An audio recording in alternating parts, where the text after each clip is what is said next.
Thank you, friends. Shalom. Greetings to you all. I hope you had a fantastic Valentine's Day. And I feel you are, each and every one of you, the Valentines of the world, spreading love and goodwill wherever you may go. And if you were not, well, then you can always begin to. We may be who we are. We may be who we have become. We may be who we want to be, but maybe we are not. And if so, we can always change. We can always take stock of our lives, our souls, ourselves. We can do the things we meant and want to do. We can say the things we meant to say. You know, friends, we always think there is plenty of time, but it is the one irreplaceable element of life. So please, do not wait to say what needs to be said. Now, we've experienced the Great Epiphany. God himself has become known, and I say himself because the biblical man, God, did have a gender, and that gender was male. So I will often say him in reference to biblical quotes and references, but I do try and stay gender neutral in general talk about the deity. And now we are given a list of things to do, to build, to become. And it, like so much else in life, begins with instructions. Exodus 27:20, Tetzaveh, and you shall command the children of Israel. Well, just what is God telling Moses to command the people? Well, we're into rules and regulations, don't forget. And remember what I said. Do not see these as simply dry, boring lists of orders. There are fantastic allusions and symbols and metaphors in these rules, sometimes more powerful than the ones in the stories, partly because the story took you away and captured your imagination in a different fashion. Now, the first instruction is to bring oil for the lamp that they will build. In the tent of meeting, outside the pavilion that is over the testimony, Aaron and his sons shall arrange it from evening until morning in front of he who causes being, and eternal law through their generations from the children of Israel. Now, of course, none of the things mentioned or which are to be built exist yet. And so this may have been added by the people who were already familiar with the accoutrements of the tabernacle. But it has led to a constant to be found in every synagogue everywhere in the world. The Ner Damid, the eternal flame. Just mention it, and everyone pictures the flame in front of the ark burning on, shining brightly. And even my befuddled brain is shining brightly, quite insane. Now, of course, what it really was saying was the lamp is to be lit every evening and is to burn till morning. And this is what shall be an eternal law, to be fulfilled by the priests, the descendants of Aaron. But we have made the flame eternal so that it burns in perpetuity. Now, what a symbol light. The opening of Genesis is separation of light from darkness, as light is the one true creation. A symbol of hope, of courage, of love, of good, of knowledge. Light is a symbol of everything we view as good. And you may have noticed I use it in my logo. And we cling to it in our darkest moments, and we carry it in the recess of our hearts, our minds, our souls, to always illuminate the dark paths that we face. Now, they're also given instructions for the priestly vestments, including the fantastic, mystical and mythical breastplate of judgment, with the 12 stones representing the 12 tribes, the 12 signs of the zodiac, the 12 individual energies of the months of the year, to be worn over the heart, understood to be the organ of feeling and understanding, close to God. And friends, we hold things to our hearts, symbols of closeness, of love, like a scrapbook of memories. And the amazing Urim and Thummim, one of only 4 means of communicating directly with God, only mentioned a few times in the Bible, but understood and revered by all who understood. And we have a fantastic section on the Urim and Thummim on our webpage, so please take a look and ask the question that lives in the repository of your heart. Some people accumulate things, and others accumulate memories and feelings, the things that can never be taken away. This list of things we read about are all gone, but each one holds spiritual significance and point to the process of holiness. For it is a process we go through without even realizing it. You see, after the destruction of the first temple in Jerusalem and the loss of the ark, the tablets, the tabernacle, and the Urim and Thummim, much of the feeling for the sacred must have been lost. And since the destruction of the second temple, our sense of the sacred has diminished even more.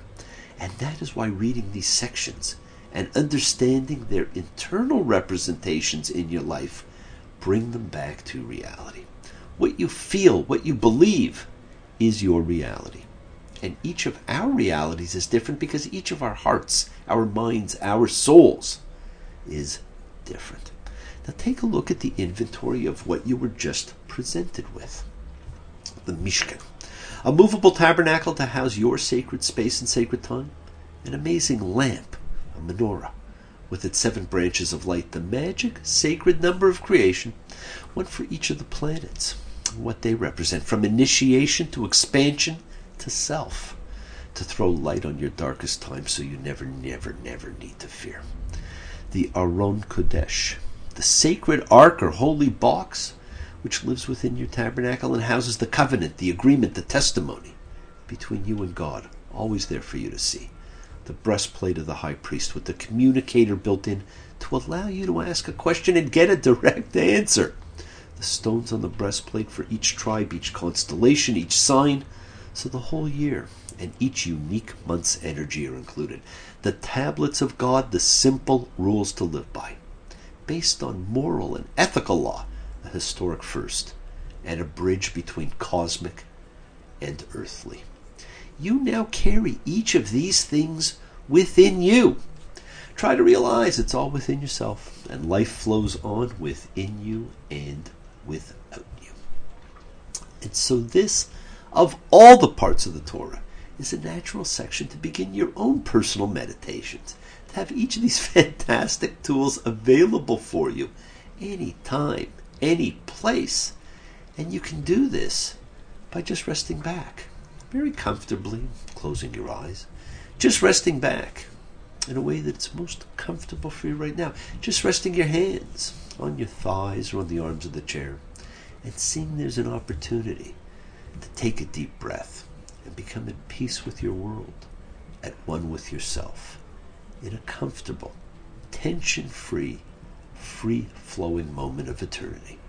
And while in this special place of yours, you can enter the tabernacle, the abode of God that you carry within, where you are bathed in divine light, integrated, whole, accepting of your totality, and the divine that you radiate by being you and being in peace, where you can access the light of the menorah, the energies of the breastplate of judgment, the gift of divine communication, all there, all the time, anytime you wish.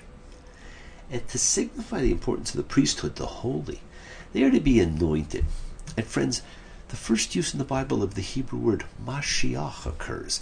It is later conscripted for the kings of Israel, as both Saul and David are referred to as Mashiach. And later still it takes on the form of the awaited Messiah, the anointed one, Mashiach, Messiah. But here, my friends, you see its origin in the anointing of the priesthood. And you are all priests, for you are a holy people to God.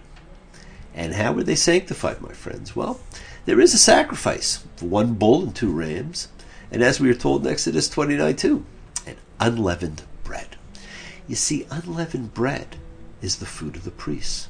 And every year, the Torah commands its holiest festival as the festival of unleavened bread, Passover, to celebrate freedom. So when Passover rolls around this and every year, my friends, do not disdain but relish the matzah you eat, the unleavened bread.